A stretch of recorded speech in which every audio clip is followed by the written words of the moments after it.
पुण्यश्लोक अहिल्यादेवी होळकर कर्जमुक्ती योजना 2026 अंतर्गत शेतकऱ्यांना 2 लाख रुपयांपर्यंतची कर्जमुक्ती मिळणार आहे.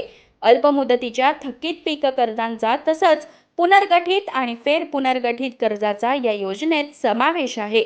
2 लाखांपेक्षा जास्त कर्ज असणाऱ्या शेतकऱ्यांनी स्वतःचा हिस्सा भरल्यानंतर 2 लाख रुपयांपर्यंतची रक्कम शासन भरणार आहे.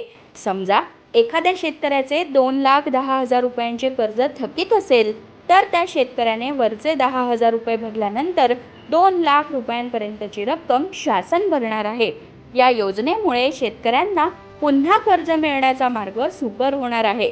तसंच या योजनेत जमीन धारणेची अट नाही.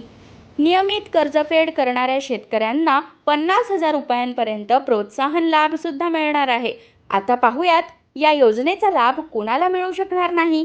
विद्यमान किंवा माजी मंत्री, आमदार आणि खासदार तसंच स्थानिक स्वराज्य संस्थांमधील विद्यमान आणि माजी सदस्य या योजनेसाठी पात्र नसतील. तसंच ज्यांचे मासिक वेतन 25,000 रुपयांपेक्षा जास्त आहे असे केंद्र किंवा राज्य शासनातील अधिकारी आणि कर्मचारी या योजनेसाठी पात्र नसतील. सार्वजनिक क्षेत्रातील उपक्रमांमध्ये जसे की महावितरण, MIDC यांमध्ये कार्यरत असलेले आणि ज्यांचे मासिक वेतन 25,000 रुपयांपेक्षा जास्त आहे असे अधिकारी आणि कर्मचाऱ्यांना या योजनेचा लाभ घेता येणार नाही. शेती व्यतिरिक्तच्या उत्पन्नावर आयकर भरणाऱ्या व्यक्तीसुद्धा या योजनेचा लाभ घेऊ शकणार नाहीत.